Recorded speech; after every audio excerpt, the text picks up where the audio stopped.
Hey everyone, it's the pre-roll spot before the show, so that means only one thing. It's time to talk patreon.com/Katya and Craig, where you can slide into the Thunderbuns of Hot Dog Club and unlock oceans of exclusive content. Full-length bonus episodes, listener questions episodes, and of course, Movie Club. In addition to the recent movie clubs like Drop Dead Gorgeous with Miss Trixie Mattel and Romeo and Michelle's high school reunion with Bright Light, Bright Light. Congratulations to Rod, by the way. He just finished opening up for Cher on a European tour.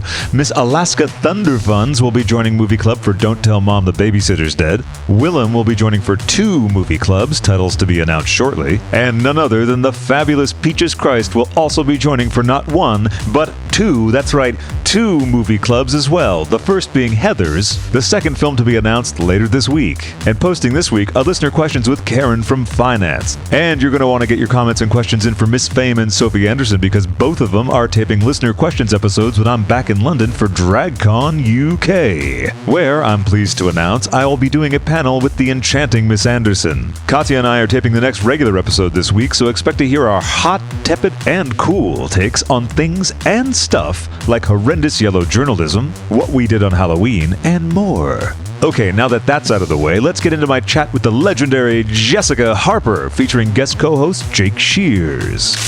A Russian ballerina, stomping on a bureaucrat, a perky suburban housewife who just got into scat. It's whimsically volatile. So before we do our traditional intro, we were just saying how excited we are. Jake, would you please continue what you were saying? It's so funny. We've been talking about this for years. Oh yeah, absolutely. For years. Yeah. And we've always said like there's got to be a way that we can have lunch with Jessica Harper. That's what we kept saying. Turns out all you have to do is call me. It's not that hard. Dear listeners, on this episode of Whimsically Volatile, our guest is an actor, author, singer, songwriter, and fellow podcaster. You've seen her in such films as Shock Treatment, Minority Report, Inserts, Pennies From Heaven, Stardust Memories, Suspiria, as well as Suspiria. Please join me and my special guest co-host, Jake Shears, in welcoming none other than the Crabby Cook herself, Jessica Harper. Haven't been called the Crabby Cook in a long time. Oh, yeah. No, the Crabby Cook is your cookbook, right? With some anecdotes and a bit of a memoir sort of take on it. Yeah, it's telling a whole lot about my family and their terrible eating habits. What were their terrible eating habits? Or did you change them, or did they remain terrible? No, they've morphed over the years. They're now in some cases equally terrible, but a totally different form. So like when my daughters were little, and they went through the phase where they would only eat food that was white, which it's a short list. Yeah, it is. What is that? But we did that for a period, actually. Did that too. That's right. Did you? In White Duke period, he only would consume things that were white. Yeah. Really? With his, though, it was cocaine, yes, milk, probably. and then he snuck in some green peppers. Right. So, Okay, so maybe variety. a little different from your daughters. Yeah. I was pretty strict about the cocaine when they were 4. 8 and above, right? Yeah. Right, exactly. Just wait till you're 10. How did you introduce new foods to picky kids? I disguised things. For one thing, like when I say white food, they would draw the line at cauliflower, for example. Oh, okay. So you mash it up like in a food process, make it look like mashed potatoes. Yeah. And then they would eat it. Mm-hmm. And in fact, there used to be another cookbook out. Jerry Seinfeld's wife. Oh, that's Remember? right. Yeah. She made a thing about how you hide vegetables. You sneak the broccoli into the brownie, something like that. Right, which was totally disgusting. No, actually, I think, but my daughters were too smart for that. They could sniff out broccoli from across the room. Yeah, that's pretty easy to detect, but some mashed cauliflower. Mashed cauliflower. Beyond that, no, you just kind of had to wait it out until they go. And then finally they would eat, you could use tomato sauce. That took several years because it was red, of course, and it can't be anything. Red or green were off the menu. And one by one, a color gets introduced. Okay, so that's like every few years? Every few years you'd get a color going. Of course, brown, being related to chocolate, was an early pleaser. Mm-hmm. That was an easy one? Yeah, that was pretty easy. Did you always cook since you were young, or? No. Mm-hmm. When did you start cooking? I became food obsessed when I was in my 20s. Mm-hmm. I started cooking Italian food. Little did I know how much Italian culture would be in my future. Speaking of like movie stuff. Yeah. Having done Suspiria twice, for example. Yeah. Right. And the director of the reimagining, how do you pronounce his name? Luca Guadagnino. And I butchered it out on the steps. It took me forever to get it, to nail it. Jake, what were you going to say? It's amazing to think about all of the things that you've done. And also going back and listening to your podcast, you've made this memoir podcast called Winnetka. Winnetka. There you go. Winnetka. I just thought it was just amazing to hear about growing up and your childhood and just thinking about this awesome life that you've had, and not only this sort of memoir that you've made, and very creatively, might I add, with interviews with your family. It's a beautifully done piece of work. Thank you so much. And scored completely scored. You know, as far as all the music that you've recorded and your children's books, when did that sort of leg start? Well, now which leg are we talking about? Just like as far as as far as recording children's music and writing songs and really when did that whole aspect start? That occurred at the same time as the white food. So that was like when I had daughters back to back basically, and I love being a mom. I still do. Now they're millennials and they're fabulous. What are their names? Nora and Elizabeth. So when they were little, and I really wanted to spend as much time with them as I could because I wanted to, just wanted to be a mom. My husband had a very busy job. I wanted to be in the house. So I cut back on other kind of work, but in the meantime, in the house, I started, because I read them stories and we listened to so-called children's music, and I found that a whole lot of it was kind of terrible. Yeah. So I don't mean to be mean to anybody, but some of it was fabulous. Yeah. Who were the ones you liked? I don't know if you guys listened to like The Little Mermaid or Beauty and the Beast. Oh my God. I mean, Little Mermaid especially is like... It's fantastic. It's kind of a real gay classic among people of all ages, but I feel like my generation definitely you put Little Mermaid on in front of any 40-year-old gay man and they watch dance. him go. Watch him go. It's fantastic. The lyrics are incredible. Yeah. And so when I had a desperate moment with the children, I always put on one of those videos because it was harmless enough. We were very strict about TV and along with the cocaine. So we they get hopped up and watching all the channels.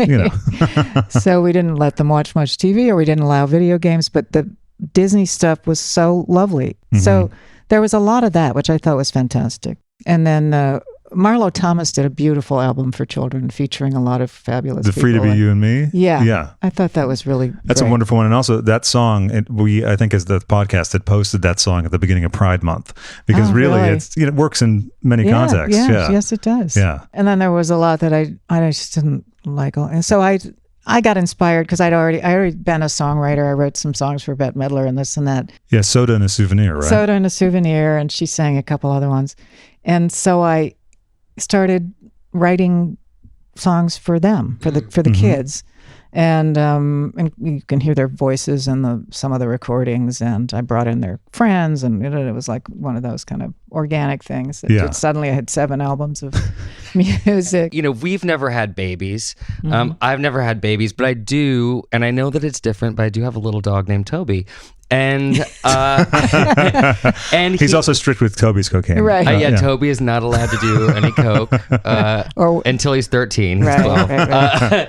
But I imagine it would be, when you're hanging out with the kids all day, and it's kind of in a certain way, like I'll be around the house, with the dog, and I'm sure you're sort of talking to them, and then singing bonkers songs. I know if I had kids, I would be singing just some weird stuff, and then you got to be like, hey, that's not half bad, and the kids are singing along with me. So I've got to put this down. Right. It does kind of go that way. It comes out of, and also listening to, they have the greatest minds. They're just insane. They say some funny shit. They're insane.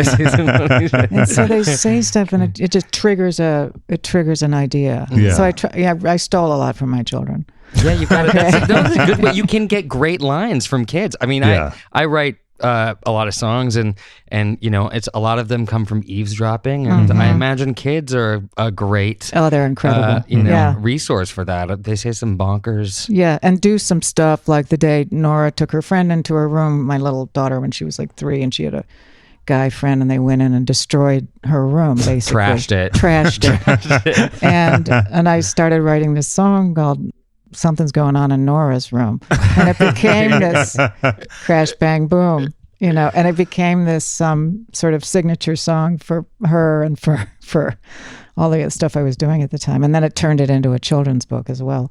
So, and she was sort of taking after you, running out. There's a great story on Winnetka of you as a small child running out on your rooftop naked. Having to be cajoled back in, which actually sounded so frightening. Yeah, it was so scary. I liked when they said, well, we didn't want to show how upset we were because we just were trying to keep you calm to get you in. Yeah, the minister from the church next door calls my parents. It's a Sunday morning, all the parishioners are filing into the church, and they're kind of looking up at the roof, and there were 3 children dancing naked on the roof, 3 children under the age of 5, and we were having the best time. I'm sure. You know how liberating it is to dance on a roof? It's like naked, no clothing.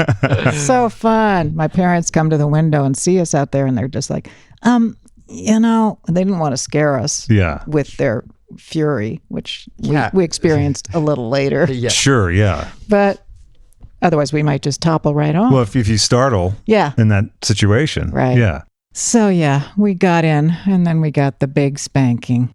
Was it your brother who termed the tools of the trade the weapons of ass destruction? Yeah, I really like that line. I like that line. It sounds like it. I mean, pardon my. I don't mean to be crass, but it sounds like a great porno movie title. I know it does. Actually, it does. You mention it. Great dance track as well. Yeah. For your side project. Yeah. Right. But with the spanking, there was some heavy discipline in your household growing up. Yeah, well, it was the 50s, and this was kind of, people spanked people. Yeah. I mean, usually adults spanking children, but not exclusively. And it was kind of a normal thing. Sure. Nobody really took into account until later how terrifying that was for children, right, and how it could really impact, a parent's relationship with it. So several of us in my family got kind of messed up behind all the spanking, but I'm sure many of our generation did, and then others didn't so much. Didn't care. With the podcast that you put out, writing everything down and really kind of compiling and taking stock from your family, and what were the biggest challenges of that? Well, if you have 5 siblings, it's like herding cats. You have to. They were most of them really willing to talk, which first of all surprised me. How come? Well, because they told some really personal stuff. Right. My brother would say, well, Dad loved me, but he didn't like me. This things that surprised when the rest of my siblings heard it all. Sure. They said, geez, really? He Heavy thought stuff. Heavy stuff. And also because of how you described the limit on emotional expression in the family. This was WASPland, where I grew up. In Winnetka, Illinois, suburb of Chicago. For those listeners who don't know, it looks like, I don't even know if anybody remembers the reference to Ozzie and Harriet anymore. But is that where they were? I know. I remember Ozzie and Harriet. Is that where they were stationed? I don't think it's actually where they were stationed. But a movie was shot there is the movie Home Alone. Oh, that's right. Yeah. So if everybody just fix that in your mind, that's the neighborhood. Okay, that's a perfect image. Got it? Yeah. So, and in our day, everybody wore Madras shorts. Those Nantucket red pants men wear when they're waspy. Oh yeah, we had a lot of those. It was a very country club town. Yeah. Very well kept lawns, and very white. Yeah. And white Anglo-Saxon Protestant to be more precise. That's where I grew up, and that's what this podcast is all about. Yeah. It's also about the era that was the 50s going into the 60s. And also, to go back to what you were saying before about being a stay-at-home mom, the attitudes about stay-at-home moms were rather different when your mom was a stay-at-home mom. When I was a stay-at-home mom, I wasn't exactly a stay-at-home mom. I mean, I still was working some. Like when I had my first baby, I went right into the Gary Shandling show. Right. So I took my little 6-week-old baby with me. Sure. So slightly different So it's a different circumstances. vibe. Yeah. I don't know that my mother would have been encouraged. She wasn't on the Gary Shandling show, right? So, no, as my mother says in the podcast, I mean, she was really smart and well educated. You know, she went to Bryn Mawr College. She felt that that there wasn't enough respect for what this job entailed. You know, she loved being with the kids, and she had, God knows, a lot of them. She had 2 sets of twins, and she enjoyed it. But she always felt a little bit bad about being in that position, which she said was kind of too bad. I mean, just let me enjoy this. Yeah. But because, you know, the job of the man to go off in his fedora and get on the train and go to Chicago was much more respected. Sure. And valued publicly. Valued. It seemed like what she was saying, it just seems like all that work that she did just wasn't valued as much as the men. It was taken for granted. And right. Yeah. And now, let's face it, there's still a lot of that now. Sure. But I do think it's gotten better that people have much more publicly expressed how valuable it is that one of the parents is able to be home and doing the heavy lifting. Right. And how heavy that lifting is, by the way. Yeah. You know, it's the craziest job there is, really, when you think about it. The most responsibility. You know, bad hours too, and lousy hours from the get-go. You're just exhausted, and you've had some crazy jobs. Yeah, you've had some crazy jobs. I mean, you have been in some of the best movies. This is true. Ever. Yeah. Ever. I'm so glad you say that. When we talk about the idea of when we would say someday we have to have lunch with Jessica Harper, we would just always go back to the thing where we're like, how can someone be in Stardust Memories, Shock Treatment, and Phantom of the Paradise? Because Phantom of the Paradise is one of our absolute favorites. And Shock Treatment. Well, Shock Treatment, of course. This is the thing. Like you start acting, you start talking about it. Yeah. And also, it's interesting that both of you worked with Paul Williams. Yes. Oh, really? Yes. Yeah, absolutely. You know, we're both massive Paul Williams fans, and wow. I think it's the first conversation we actually had was about Paul Williams. Yeah, and he to me is like one of with all the music that I've made over the years, he's always been one of the biggest touchstones for me. I feel like he's one of my biggest influences with all the music that I write, and I just made an album that just came out last year, and I mean, still to this day, you know, I've been writing songs for 20 years, and he's so present in my music. But I reached out. It was about 2006, and we wrote a bunch of songs together, and just became friends. And he's just such an amazing man, isn't he? He's wonderful. He is wonderful. Phantom of the Paradise. Phantom of the Paradise. So talk for a second about just your memories of your first movie. My right? first movie. Wasn't it? Right? Yeah. Yeah. Okay, I want to make sure that was right. Yeah, no, it's like how do you remember auditioning for it? Yes. A part of that audition I blacked out, but the rest of it I remember quite well. Were you nervous? Yes, I was very well. What happened was that I was in an off-Broadway show that was one of those things in New York where it got a great review from Clive Barnes, who was the critic at the top critic at the time. So everybody in New York went, like everybody goes to those. So, like Woody Allen's reps were there, and Brian De Palma saw it, and this one's, and so out of that I got this incredible rush of interest. So I get Brian De Palma, calling me up to come and sing for Paul. And oh my God! And I know, right? Holy and mackerel. Go up there, and he had me sing "Superstar." That song that the Carpenters, the Karen Carpenter's. I think it's a Leon Russell song. Yeah. And oddly, not one of his own songs. I think I sang "Superstar." Anyway, and I went up and sang for Paul, which was very nerve-wracking, as you can imagine. Sure. And this was in New York. He liked me enough to say, all right, we're going to bring you to L.A. for a screen test. And I flash back on all these movies I'd seen in the 40s, where your Katharine Hepburn or somebody is having a screen test. Yeah. Flash bulbs and then the montage. Right. And then the next thing you know, they're on the red carpet. Yeah. So I was already mentally on the red carpet. I went out to, they flew me out to L.A. and put me at the Sunset Marquee, not the Sunset Marquee, the Chateau Marmont. Oh, okay. Yeah. famous old beautiful hotel, which made me feel once more like I was in one of those flashbacks to Judy of course. Garland. Yeah. This is the part where I started to black out. The next morning, they took me to a place, and I was competing with Linda Ronstadt. Oh, wow. So I was really intimidated. There Whoa. was a couple of other people too. Yeah. But I had, when they said LR, I went, oh my God, this is so not going to happen. How do they tell you that? Did they mention it sort of casually, or they're like, by the way, You know you're what? up against? Actually, it was after, I believe, that Brian told me. okay. I don't think I knew that going in. He told me afterwards.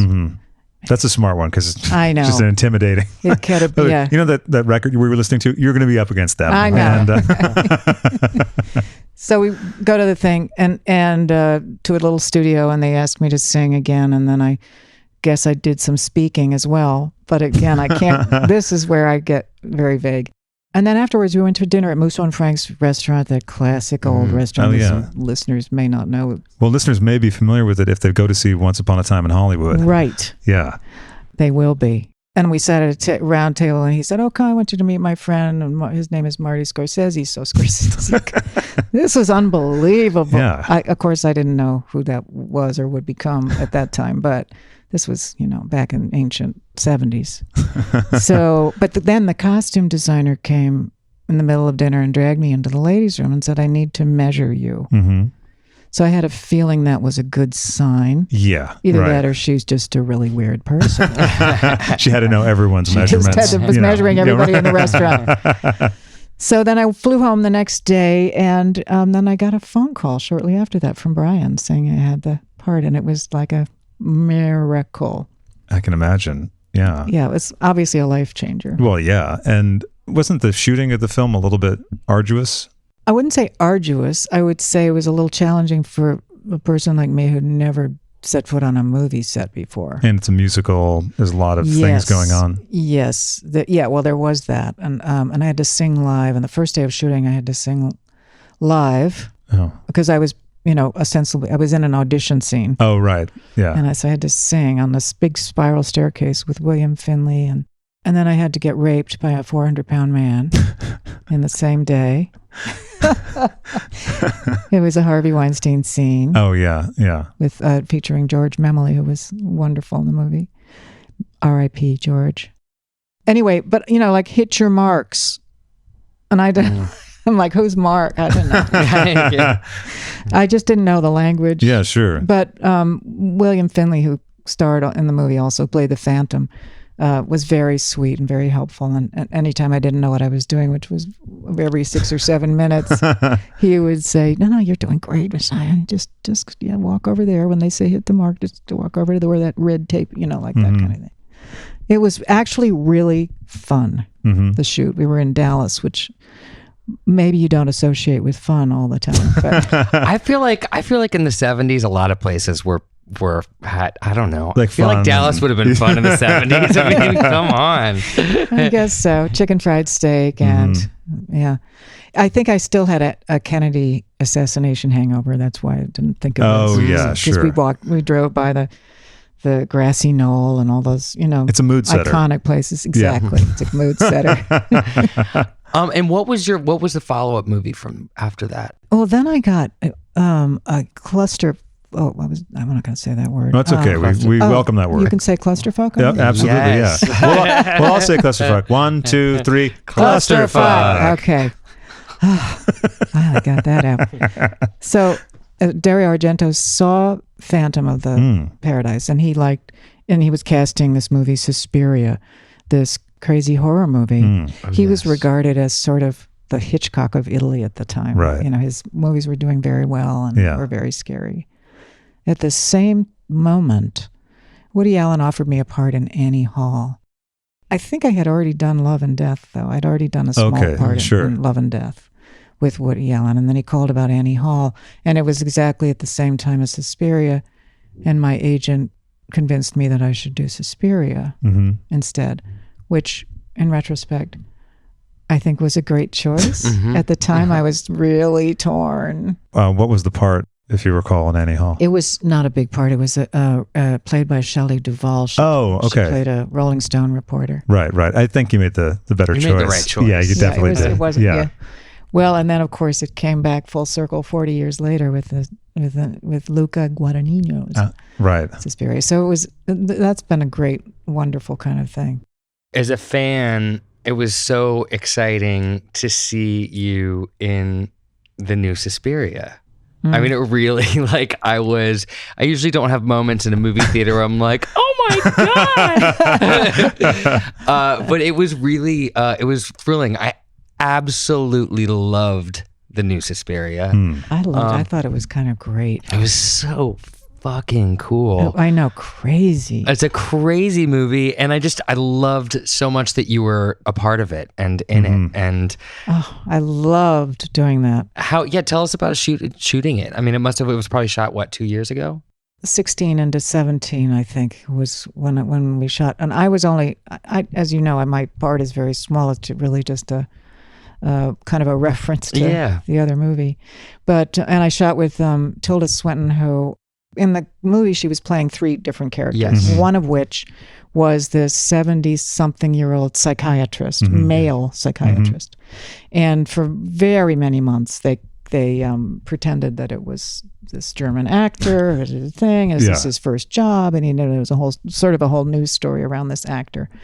Eventually, that, of course, with the internet, you can't keep that secret. But anyway, she was incredible. What a tripper she is. What a tripper. Yeah. I've gotten to hang out with her a couple times, and I just thought she was just like, she's just the coolest. Yeah, there's nobody cooler than And her in the Bowie videos. Yeah. It's really fantastic. That was awesome. Yeah. Did you have some kind of full circle feelings? Absolutely.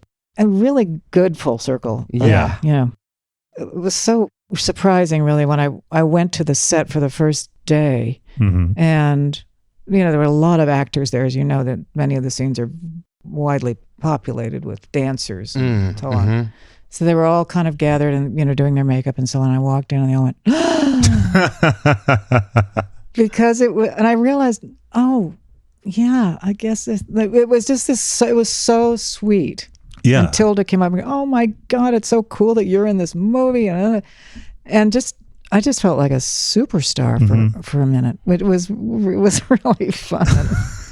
Well, I can imagine, Yeah, because they had all, of course, they'd all seen and adored the movie, the other version. And about the other version, shooting that looked like it must have been really interesting, especially the scene with the maggots. Oh yeah, that was a good day. Wish all days could be like that on the set, right? Yeah, I know. Close encounter with a wiggly white worm. Well, what happened was Dario, he came up to me on this day we were shooting. Came up to me on the set and he had a little paper, like a sandwich bag. And he came up to me and he pulled it right up to my face and opened it, and inside were all these wriggling maggots. And I just screamed. I'll be right back. I'm just going to go vomit. But anyway, The truth is that in the actual shooting, the stuff falling in my hair was rice. Oh, okay. So it was just we had to draw the line at the good. The white food.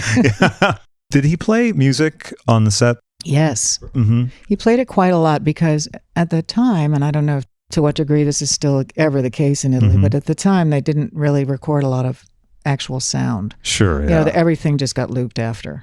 So there wasn't that much regard for how much dialogue they were actually catching or whether there was noise obscuring it or whatever. So, he would play the Goblin music, which for listeners, you should listen to Goblin if you haven't ever. Play it on Halloween. We actually did a movie club episode fully on Suspiria. Oh, you did? It was actually, I think, longer than the actual film because we're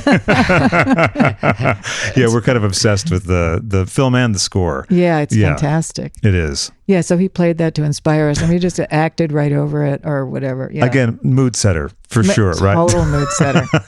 Fantastic mood setter. One time I chased some punks who were smoking weed, stinky weed. I'm fine with people smoking weed outside, but it was really stinky. Just gross smelling, or just, what? Just like the worst smelling, just skunky, garbagey, Yeah.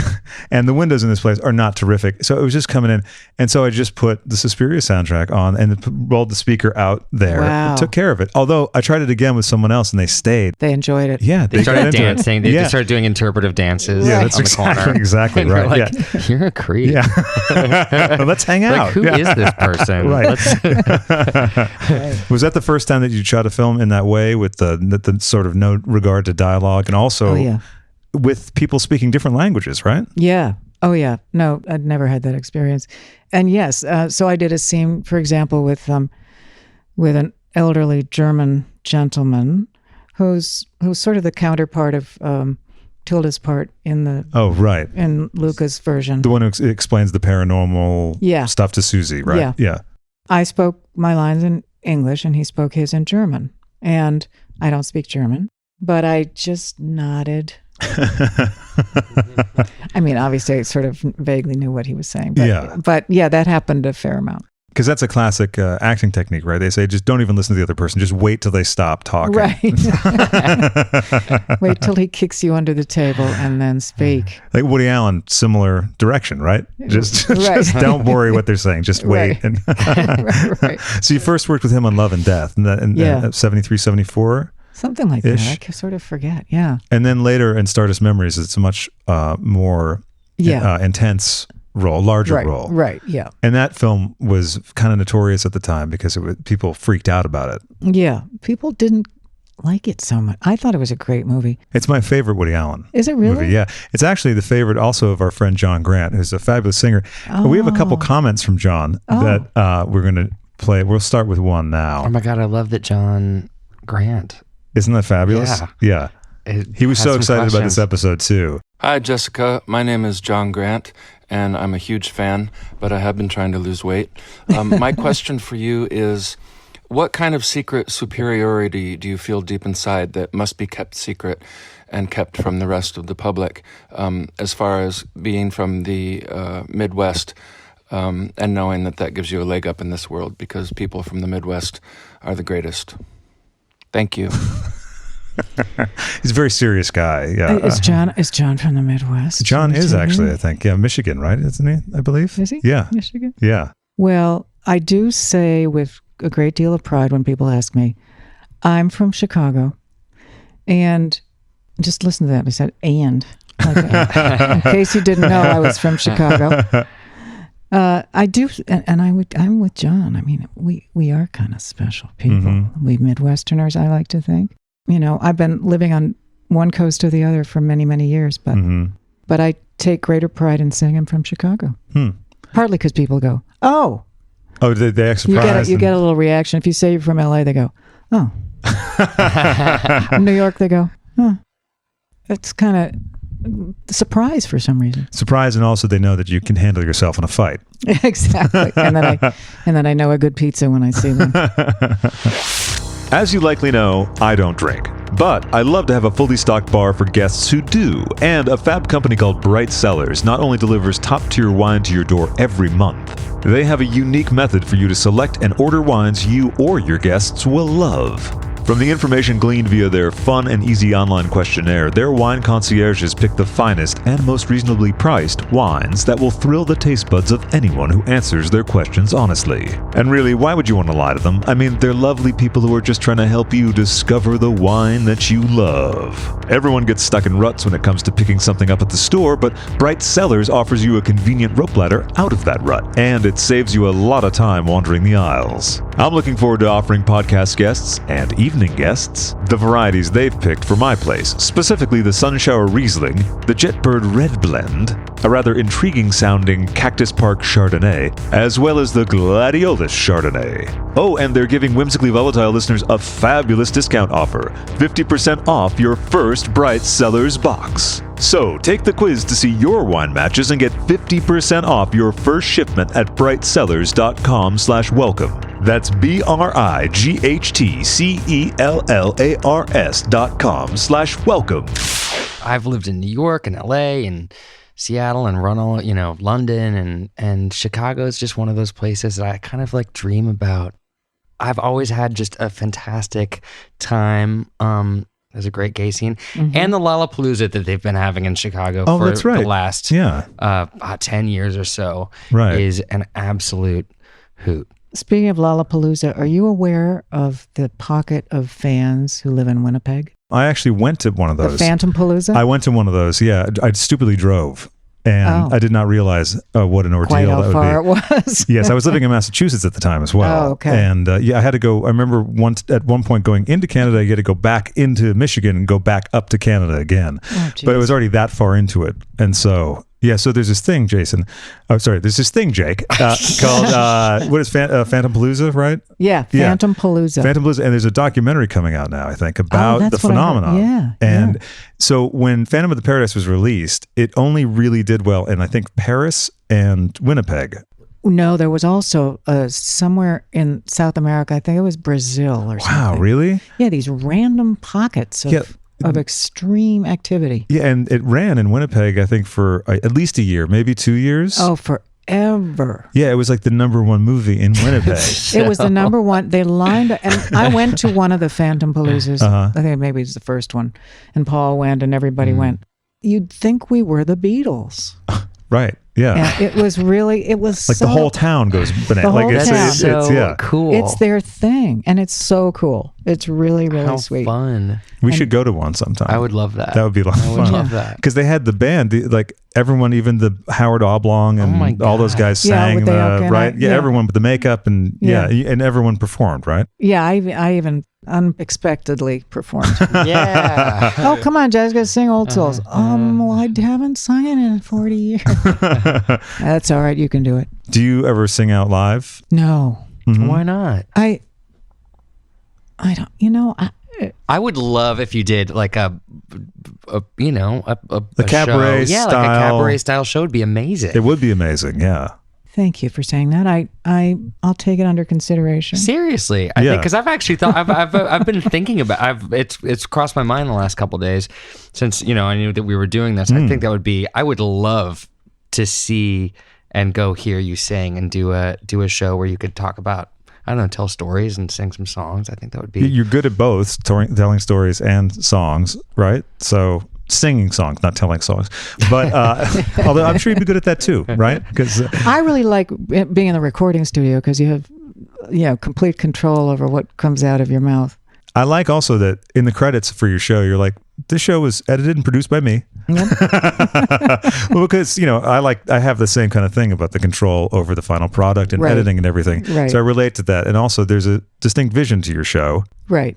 But there could be with the live show too. I think that would be really good. And also, I mean, we'd all flip to hear like Looking for Trade live, and then Oh my God. mixed with all the other stuff. Yeah. I would storm the stage. I would storm the stage. freak out. Demand to sing with you. Well, listen, Jake Shears featuring Jessica Harper. I think that'd be a terrific single. God, Oh. Yeah. I think so. Well, I don't know. Life is long. Maybe I'll come around to it again. I have a little stage fright, I think, as I get older. Oh, okay. Yeah. When did that creep in, or did you have that when you did hair? No, I don't remember having that when I did hair. Although one night I understudied the lead and I had to go on. Oof, that's terrible. And that was terrible, especially if you've literally had no rehearsal. And this is the actor's nightmare. I'm sure you've heard this cliche. You dream and have a dream that somebody's handing you a script and saying you have to go on in 20 minutes. And that's actually kind of what happened. Luckily, I had been paying enough attention. And my role is, I was kind of in the chorus and I got to sing songs like Black Boys Are Delicious. I wonder if that song if they'd get away with that now. Yeah, talk about a great score. That was Oh my God. It's a phenomenal That was score. a great Yeah. show. So I was terrified that night, and I've had other nights of terror, but Nights of Terror could be the name of your show. yes. It could be Jessica Harper presents Nights of Terror. Yeah. could be the title of my autobiography. No, but hair was a crazy experience. So this was my first audition ever. I was 19, and my mother called me. I was kind of in between colleges. And, in other words, I was a dropout. And my mother called me and she said, I had already started kind of singing and playing around in theater classes and stuff. They're auditioning people for the chorus of Hair. You should go. So I said, okay, whatever, because I was doing nothing except dropping out. Yeah. So I thought, what have I got to lose? I went to this.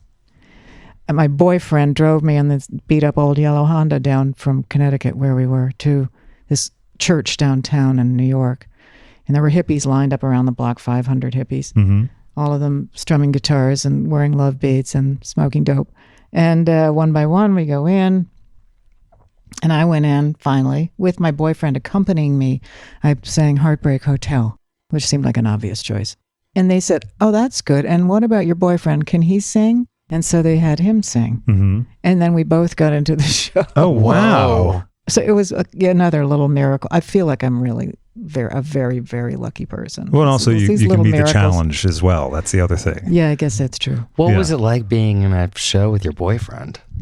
We broke up shortly after. Very short-lived affair. That sounds intense. Yeah, then we just stayed on opposite sides of the stage as much as possible after that. Yeah, it was intense. Yeah. Did everyone get nude during that show? If you got nude, they paid you an extra $2.50 a night. And I have always said, I have my price. So I got nude every night. Not everybody did, or if you weren't in the mood, you didn't, wasn't, you weren't punished if you didn't. But that's good, yeah. It was encouraged. You didn't seem to have any trouble with that, with inserts, or let me rephrase or that on the because that sounds rooftop as a 5-year-old. Right, from the rooftop to Pennies from Been Heaven. there, done that, not a problem. Yeah. Oh, actually, let's talk about Pennies from Heaven for a little bit because that's a really fascinating movie that kind of flopped when it came out. Yeah, it's a bomb. Let's just call it what it was. Sure, yeah. Because it's an incredibly depressing movie. It's beautiful. But it's very sad. It's gorgeous. It's such a psychedelically, mind-blowingly beautiful movie. Isn't it gorgeous? It's shocking, really. Yeah. Yeah. There's one scene in particular that always stays with me. That scene where Vernell Banneries, this beautiful African-American dancer / actor who does a dance. I can't even describe this beautiful dance he does. With the gold things in the air? Pennies. Yeah, right, the pennies. Yeah. And it's to the song of Pennies from Heaven, which is a gorgeous song. And there were moments like that in the movie that are just so beautiful. It almost looks like there's a special effect going on because the way his body is moving is unreal. It is, isn't it? Yeah, it really is. Yeah, he was a gorgeous, gorgeous dancer. And Christopher Walken doing a tap dance on the bar. I mean... Yeah. Yeah, there's some really great stuff. I wonder if it came out now, if it would have, once people got more used to the idea of Steve Martin doing more serious stuff. I think he was fresh off of The Jerk, maybe. The Jerk. Yeah. So I'm not. I don't know if that's what the problem was, but maybe people weren't. And because he was great in the movie too. Everyone's wonderful in it. I loved that movie. It was high concept. Yeah, it was a lofty concept, and I think sometimes, often it takes people a while to come around to movies that try something different. I mean, we're sitting here under poster for Tommy and Body Double, which was a huge bomb. Controversial bomb when it came out. There was a 3-picture deal, I think, that De Palma had at Columbia, and then as soon as that came out, they wanted to get rid of him and the movie. And it's in my top 5. I mean, mine too. After all these movies that really try to do something different and break through the mold. I think it just takes, they're the ones that end up really becoming the classics. And it's so much harder now, as we know, to do anything. My husband works in the movie business, and they're at Sony, they have Once Upon a Time in Hollywood. And the whole thing about that was, can we take a piece of new intellectual property, something original, instead of the 8th sequel to Spider-Man? And will it work? Yeah. It's become so hard to do that. Because it seems like every other movie is either a reimagining or Spider-Man's origin tale again, something like that. Anything else remotely like that is on, Netflix or streaming somewhere. So for the movie business, it's really, really hard to do. It's hard to get any studio to do anything like that. I'm really tight with Larry Mark, who works for Sony. I'm sure you probably know him. And you'll have to bring him on the show. That's the other thing. Yeah, that would be awesome. That would be. So, but I met him through, I was writing initial stuff for Greatest Showman. I mean, there's an example of something that they really just worked and worked on it, and it took them forever. And look at it. It was so crazy how that happened. And when it came out, it was not doing well for a few weeks. Right. And it just became a massive, massive, massive hit.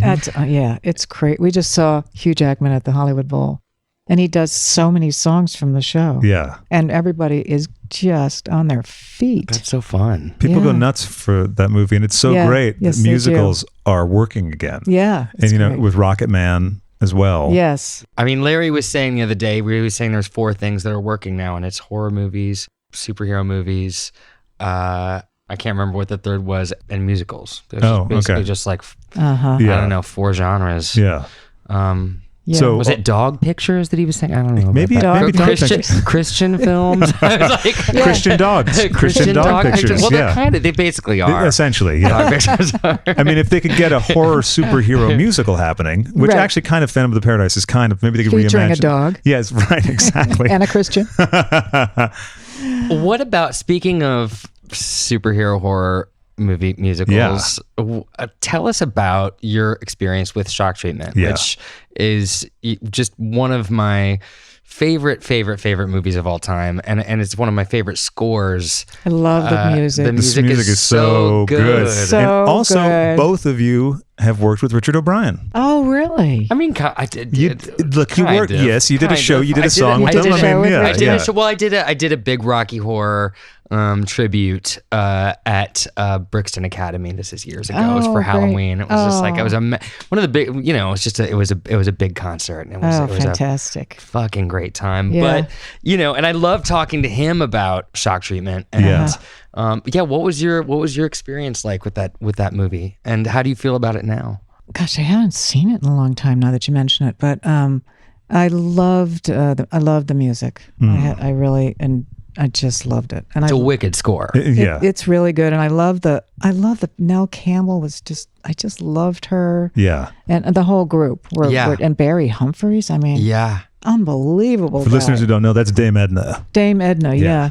And such a gentleman, and so undame Edna when he's not Dame Edna, and so brilliant when he is Dame Edna. Brilliant in both cases. And our friend John Grant I'd shown him Shock Treatment. He hadn't seen it before, and he speaks fluent German and a few other languages, and he was commenting on how Bert Schnick's German is perfect, or like the accent is perfect. That right? Yeah. And I was like, oh my God, of course it is, because it's Barry Humphries. Yeah. He's just like an incredible English, he's Australian, isn't he? Oh, that's right. He is, isn't he? Yeah. I was going to say an English gentleman, but he's probably not even English. But just off camera, just elegant and educated and smart and funny. Working with those people was fantastic, and the music. And I just, living in London just has a great deal of appeal to me. That's right. It was shot in London, and I mean, it's strange. It's a very odd movie because it basically prophesizes reality television. Yeah. It's sort of the first. As far as I know, it's kind of the first thing that really shows. I think it is, yeah. I definitely. Actually, we're going to be doing a movie club on Shock Treatment as well. Yeah, wow. Yeah, it's one of our big favorites. So, that's great. I'll show you. I didn't want to scare you. Behind that poster is a Shock Treatment poster. I can show you now. Hold on. I just didn't know if you'd open the door. That's my lady. Excuse me. Cool. Oh yeah, that's a great. I forgot that you told me you got that. Oh, I have that. Also, the cassettes on display over there. The 7 inches over on the speaker, and the VHS and CD are over there. Oh my God, you have much more equipment than I have. I need to get some of these things. Do you have it on vinyl? Do you still use vinyl? Yes, I have it on vinyl, which I occasionally use when the record player isn't broken, which happens frequently. Yeah. I remember just walking down memory lane. It was a Coachella probably about 5 or 6 years ago, and I had rented this big house with some friends, and like we had just thrown this like massive party. We were throwing a party in a warehouse that got canceled, so the whole thing got moved to the house that we'd rented. And I had been up all night, and I had dropped acid at like 8 in the morning, and I hadn't gone to bed, and everyone went to Coachella that night. Okay, yeah. And I was just too that sounds like a lot to go to Coachella. And I turned off all the lights. I was in the house by myself. And I put on the Shock Treatment soundtrack from beginning to end. And my God. Just did a performance in the dark. I mean, I think there was still some residue, some acid in my veins, but it was such a good time. I had a great time. Yeah, we've had many carry-ons at like late at night where like whoever's there has to listen to whatever we want, and it's the Shock Treatment soundtrack a lot of the time. Yeah. Oh, yes. Is that right? Oh, yes. Definitely that, and Paul Williams stuff like Flash and Ordinary Fool and all that. Yeah. Yeah. Hello, uglies. It's us, the Boulet brothers, and we had a question. Are you gay? Because we always like to know if he, she, or they are gay. You got to experience the 70s and 80s in a lot in Los Angeles, I presume. Yeah. What are some of your memories about just what general life was like? I mean, was your lifestyle really wild? Did you do all like the classic 70s things? Or was it more conservative, or was it, what was your experience of that time? I was in New York in the beginning of this era. So it's 69 is when I got into the show Hair. I started doing some work off Broadway, and I worked with this radical avant-garde director called Richard Foreman. Oh my God. Do you know Richard Foreman? Yeah. Really? Yeah. I mean, when I lived in New York, I'd go see at the Octagonological Theater. Ontological, And his Hysteric shows are Theater. amazing. Yeah, his shows are incredible. I didn't know that you were in Richard Foreman. You were in Richard Foreman shows? Yeah. Oh, that's so cool. So I did like 3 of his shows. Amazing. They're so weird. And then I know. I know. In the best way. But that was kind of the tone of my, youthful experience in New York. I was living down, and I lived in a loft in Soho. I paid $250 a month. In the early 70s, people were just starting to buy up lofts. Oh, sure. And it was otherwise quite deserted. But there was these pockets where these artists would, acquire these giant lofts for their work. There was one restaurant on the corner, was Worcester Street and Prince. Called Food, and that was that was pretty much, it was like an outpost, Yeah. So it was very early in the Soho days, and then I did this show that I mentioned before that got all that attention. Was at the Mercer Arts Center over on Mercer Street, which many years later collapsed. Oh, where the New York Dolls played, and Yes. yeah. Oh, and wow. they played. That was what was it was a multi-venue kind of building, right? So there was a cafe with a stage, and there was this beautiful waitress there in the cafe named Diane Abbott, who Robert De Niro got a crush on and later married. So he used to be hanging out in the cafe stalking Diane Abbott.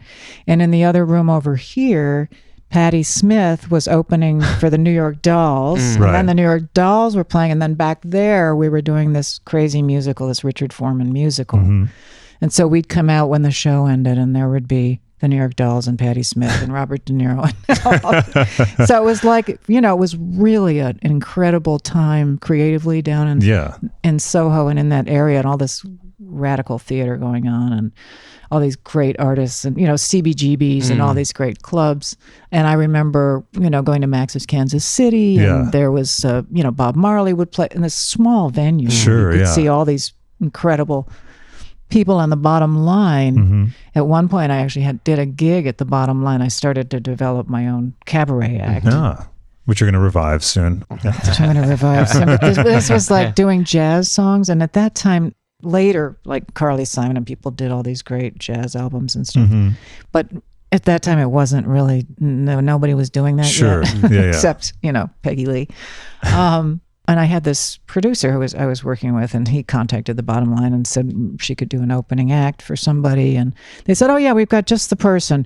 He needs somebody to open for him. He's coming in a couple weeks. His name is Bruce Springsteen. And so my producer said, I'm not sure that's really going to be a good fit. And he was right, ultimately, I think, because I would have gone out there in my little jazz act with all the screaming Springsteen fans. And the fervor. I think it might have been a disaster. It was not so great, even as it was later. I ended up opening for Oscar Brown Jr. Wow. And so like 7 people showed up. But anyway, so there were a lot of stories around that time, and that's how I started. So I was I was a theater girl, going from show to unemployment lines to living in cheap apartments. That was my life, and it wasn't. I wouldn't say it was wild. I mean, I smoked a lot of dope, but it wasn't wild. Now, you mentioned smoking dope and doing acid in your podcast. Did you ever experiment with any other substances during that time? Oh, I used to love mescaline, but then I had a bad one. And that was it for that? Actually, kind of it for everything. Really? I stopped doing anything like any drugs at all for after my, I don't know, mid-20s maybe. And I'm curious what your relationship with alcohol is because of what you talk about in the podcast about your family history with it. And there's a quote you said in your podcast that you came to think of alcohol as an insidious underground stream of spirits that would kill your grandfather and fuel your father's anger and irrigate the Harper family tree. Yeah. Well, so what I meant by that, of course, is that future generations were often impacted by the alcohol thing. And I have a couple of siblings who are alcoholics, or they don't drink anymore. Mm-hmm. And I think all of us, and I think it's safe to say that all of me and my siblings, we can see alcoholism in our future if we allowed ourselves to go there. Sure. It's a thing that we all kind of enjoy, shall we say? Sure. And sometimes to excess. So we have to keep it in check. It really is a sort of a, it's not a nice thing to inherit, but there it is. It gets put in DNA. I mean, it's like it's passed down like DNA. Like luggage, right? Yeah, it's yeah. No, and it's something that we talk about a lot on the show too, because it's different for everyone, but yet it's such a common thing. Yeah, it is. But we have a grip on it now, I think, me and my siblings. Oh, that's good. Hopefully. You don't want to say anything on the subject.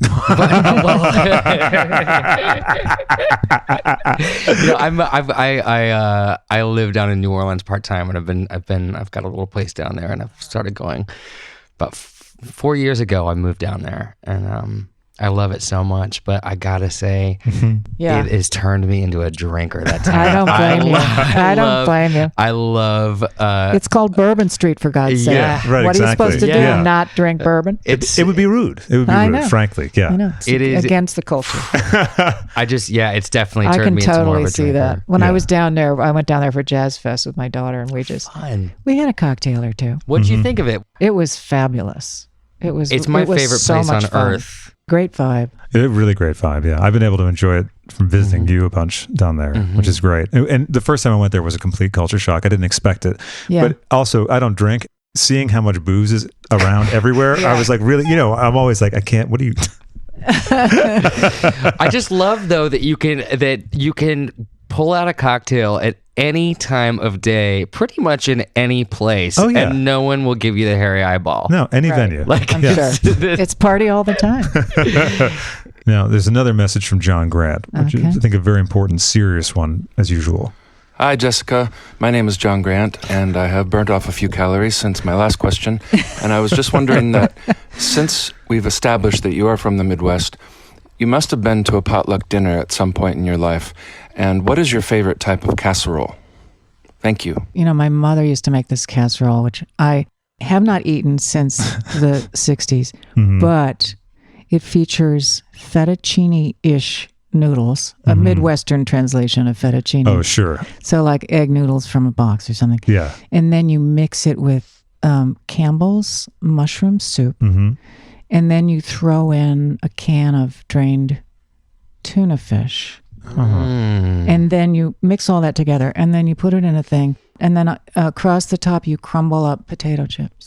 Oh. And then you bake it until it bubbles. And if you're a child in the 60s on a cold winter night in Winnetka, Illinois, it's the best thing you've ever tasted. That sounds pretty good. That sounds delicious. It does. I would go for some right now. I'd put it away. I know that you have limited time left, so wanted to see I want to see Jake, if there's anything left that you wanted to chat about. I just want to thank you for coming today. Yeah. It's just been I want to thank you. Yeah. It's so fun to talk to you guys. If you ever want to do this again, we'd be more than happy to have you again, because there's so many other things to talk about. Oh, when you do the show about shock treatment or something. Oh, if you would participate in that, I would come over. That would be amazing. Really, seriously. I'm a local girl. I go places. That would be fantastic. Which part of town do you? I mean, not that it's any of my business, but are you just addressing cross west or east or kind of in the middle, up in the hills? Yeah. It's awesome. up near Mulholland Drive. Oh, cool. Oh, beautiful. Yeah, we have a view. Room with a view. Is your heart really in? I mean, do you no. It's not like you, because I've been away for the summer. I've been gone for the last 2 months, and I've really just coming back. I've felt a little homesick for it here, which I never. Oh, thought. But Well, I think I could say I occasionally feel homesick. I think I feel homesick for my home and my dog and my and my husband and my daughters too, but they're gone. So, But if you lived somewhere else, do you feel like it would just be the same no, kind of feeling? I've never felt when I first came here for that audition a million years ago, and I looked around at the plants.